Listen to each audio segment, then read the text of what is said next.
sur comment on représente 14-18, qu'est-ce que c'est que le son en 14-18, qu'est-ce que c'est que le quotidien, pourquoi est-ce que tous ces bouquins racontent un peu la même chose, une équipe de gars, de soldats, de fantassins, qu'on suit, etc.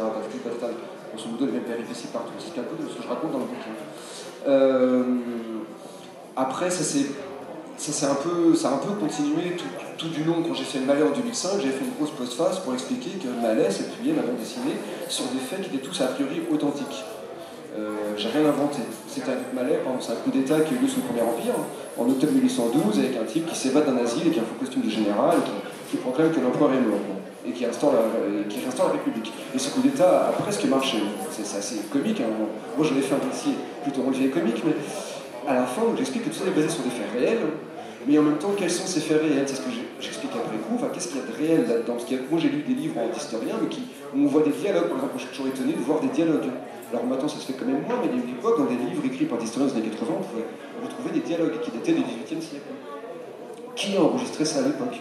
Donc la question se pose. Je me souviens sur 14-18, sur les débats entre l'école de Perdonne et Toulouse, par exemple. Qu'est-ce qu'on fait des témoignages de Paul, qu'est-ce que ça signifie, etc. Et donc il y a ça sans arrêt. Quand je raconte le Mary Stuart et Elizabeth Tudor en Palindrome, je raconte donc l'histoire, je fais une biographie de Mary Stuart et Elizabeth Tudor, mais qui ne sera racontée que par des hommes.